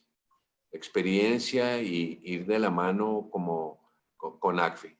ACFE es el único que de verdad nos da de la mano a todos. Nos lleva de la mano a todos. ¿Qué futuro tiene la auditoría forense? Pues tiene, yo pienso que el mayor futuro hoy día, imagínense todo el nivel de corrupción y fraudes que genera esta pandemia, que va a generar en un futuro porque cada vez hay menos controles en las organizaciones, cada vez hay menos control en la metodología para el reclutamiento y cada vez está más, algo cambia en las personas que vamos modificando nuestra conducta y nuestra, yo digo también conducta moral, ¿no? Entonces, Claro. cada vez hay más espacio para esto. No, y el futuro es exponencial porque siempre detrás de un fraude hay un ser humano. Y mientras haya seres humanos va a haber fraude. Así que hagan la ecuación. Decía un amigo mío que en paz descanse que de repente le roban a los pobres para que lo paguen el resto de sus generaciones, ¿no? O sea, todo lo que se llevan y lo que hacen, tanto en obra, en salud, en todas estas cuestiones. ¿Puede el sustento legal de una rescisión de contrato para que no, al quien no quiera proporcionar su laptop para investigación? Sí, generalmente se utiliza es pérdida de confianza por honestidad y probidad. Esa es la respuesta corta. Oigan, pues déjenme decirles la otra parte de esto. Alguien que no quiere devolver su laptop, ¿Cómo lo van a tener en su organización? A ver, explíquenme. O sea, ¿cómo? No se me da mi gana de devolverte la laptop y hazle como quieras. O sea, no nada más la parte laboral, la parte que tiene que ver con la apropiación de algo que no le corresponde, ¿no? Claro, pero acotemos a que es el laptop de la compañía, porque ahí Sí, no solamente rescisión así de es. contrato por honestidad laboral y honestidad y probidad, sino también por robo. Claro. Si es su computador personal, generalmente es por pérdida de confianza. Pregunta una compañera que si se puede intervenir un equipo de la compañía a través de acceso remoto y grabar la pantalla a la cual se está accediendo. Sí, sí se puede. Todas las compañías tienen medios para acceder a los computadores, de lo que escribe, lo que habla, de lo que envía, de lo que recibe. Si es posible, es legal y son medios de control que tienen las compañías. Si es posible y si es legal. Pero aparte, fíjense que hay empresas, organizaciones que ya los tienen como parte de su política de prevención y de detección. Son ciertos softwares que están públicos y todo el mundo los conoce, los que quieren que considerarlos, porque entonces con eso los programan con palabras del área de compliance o el área de investigación de las grandes compañías globales, van monitoreando para ver si hay alguna cuestión que ponga en riesgo algún correo, alguna palabra clave, corrupción, dinero, contrato, ¿no? Entonces sí existen, por supuesto, y sí se Sí, ven, y son parte de los protocolos de seguridad que deben estar documentados y enterados. Sí, Sí, a eso agreguémosle los temas de pornografía, en donde pues ya muchas empresas tienen prohibidos los accesos, se monitorea eso también, se monitorea los mails que no son corporativos, a donde se manda información y a donde se recibe información, a donde se mandan archivos y de donde se reciben archivos. Y obviamente todo tiene un truco, pero no se los voy a enseñar en ese momento, pero sí se monitorea todo. Si preguntan si el área de Contraloría debe tener auditoría forense, la Contraloría más bien debe conducir una investigación. La Contraloría debe tener entre sus funciones esto, investigación incluso ahí. Recordemos que las Contralorías, tanto en el sector público como privado, tienen ciertas facultades y ciertas atribuciones y por tanto competencias, pero pues son los órganos que en un momento realizan investigaciones que tienen que ver con faltas a la integridad, por ejemplo, y todos estos temas. En otros casos, para las cuestiones que tienen que ver con daños patrimoniales, prefieren contratar un externo. Y comenta una compañera de Costa Rica, René, si es habitual que la auditoría o si hay alguna norma internacional. Dice, escuché, las auditorías no hacen investigaciones, que en Costa Rica sí es normal que lo hagan, ¿no? Entonces, Bueno, lo normal no quiere decir que sea lo correcto. Exactamente. Pero Exactamente. entonces es importante que busquen independencia. Las áreas de mayor independencia dentro de una corporación generalmente es el área jurídica. El área de investigaciones o es independiente completamente o contrata un despacho independiente o le reporta al área jurídica. Pero lo que sea común y normal y que sea la práctica no quiere decir que sea lo correcto. Sí. Sí, y luego lo que hacen es que pues, es lo que se venía haciendo, ¿no? Cuando hoy escuchamos eso, quiere uno desmayarse, es que así se venía haciendo. Pues hay que cambiar lo que se venía haciendo. Si Sí, no queremos los usos y costumbres en las corporaciones no sirven. Así es, así es. Recorridos virtuales, esto es algo que yo he sugerido mucho cuando hay que hacer inspecciones físicas o determinar que alguien recibió.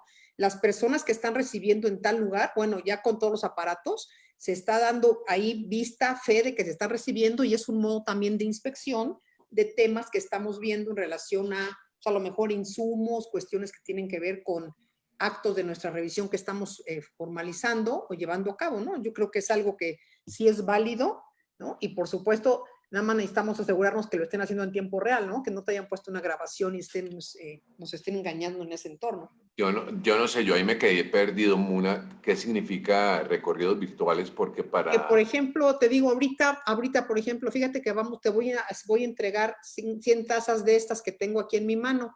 Y entonces saco las tazas y tú ahí lo estás viendo a través del Zoom y lo estás viendo que está la persona y que está la entrega y estás viendo la bodega, porque no puedes ir dado que está en otro estado, pero virtualmente tienes acceso en el momento en que se están llevando a cabo. Ah, no, eso sí es perfectamente válido y perfectamente legal, porque Así. los otros recorridos virtuales que hacemos es el de las finanzas de los empleados. ¿Qué recibe él en sus cuentas bancarias que no sea directamente relacionado con su ingreso salarial? Sí. Para prevenir un fraude. Dice aquí un compañero que si existe algún programa en donde se busquen auditores con talento joven, con voluntad y el don para ser auditor. No creo, pero si existiera sería muy malo, sería hasta una falta grave el que esté requiriéndolo de esta manera, porque un auditor no se contrata bajo esas premisas. Puedes contratar a las personas para esto desde el nivel servicio social, becario, y entonces van creciendo y aprendiendo. La otra pregunta es, René, ¿cómo identificar mentiras en una entrevista vía videollamada, ¿no? Para detectar el lenguaje corporal. Sí, es la parte más complicada, es la parte más complicada en este mundo virtual, y es que ya no, la kinésica o el lenguaje corporal se pierde mucho. Entonces lo que hacemos es una batería de preguntas en donde podemos detectar si la persona está mintiendo o no.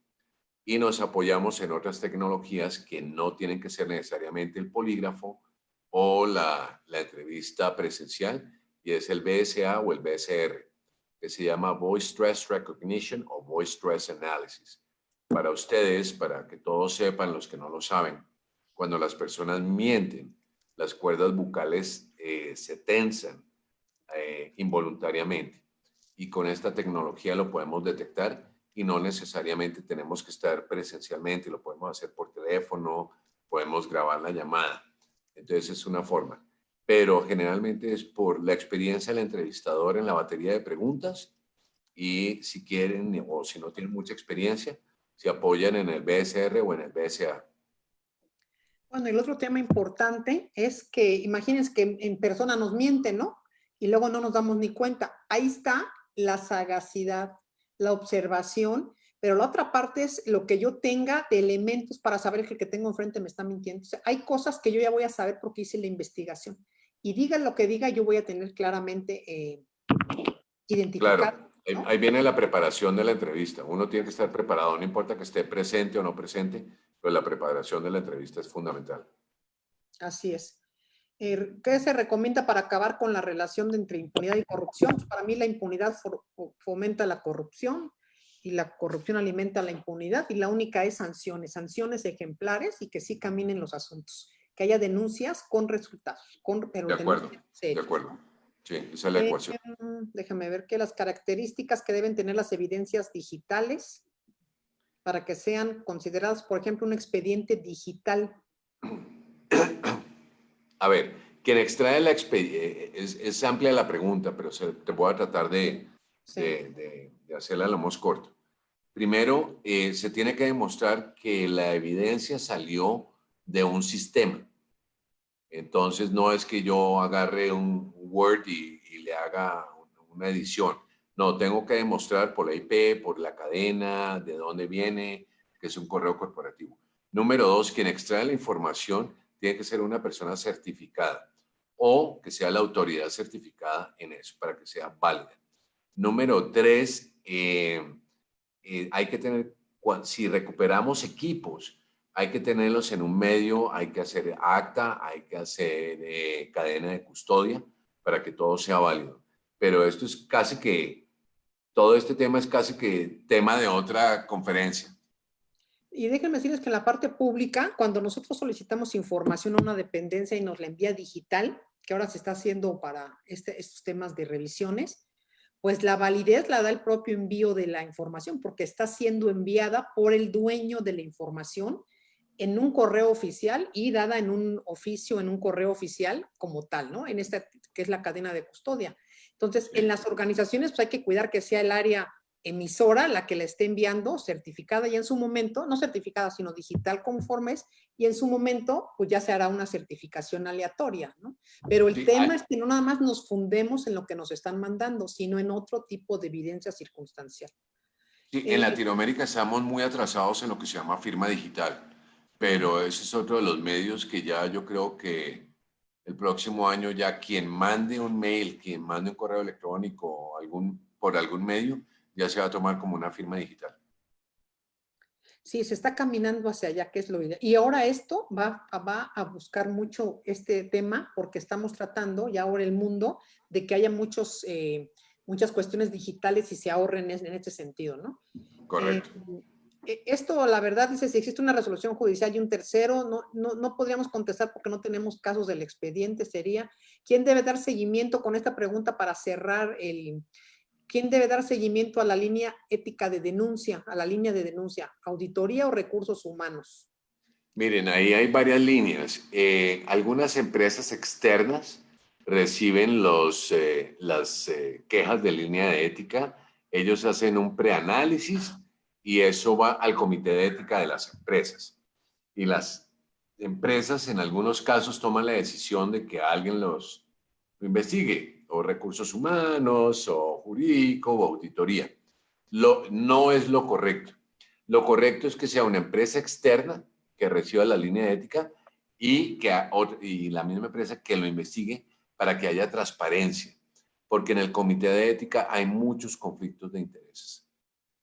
Sí, yo siempre sugiero que sea un externo, y un externo que garantiza, un externo serio, no de los que también crearon Patito que son nuevos, sino un externo serio que les va a garantizar a todos que hay un protocolo de atención, que ya está establecido el canal de la denuncia, cómo se va a hacer, e inclusive si está contratado también para hacer una investigación previa o no, pero no hay como la línea externa que le quita las manos a los que están dentro. De acuerdo. Bueno, Ahora, pues, cada caso que llega por la línea de ética, Muna, perdón, hay que hacer un preanálisis. Recuerden que el 98% de los casos que llegan por la línea de ética no es de verdad, honestamente, es porque quieren venganza. Entonces, puede que dos cosas estén bien y las otras 10 estén aumentadas, entonces hay que hacer un preanálisis. Y en el comité de ética está el de auditoría, el de jurídico, el director general de la empresa, y no tienen conocimiento ni experiencia en esto y a veces se toman decisiones sesgadas.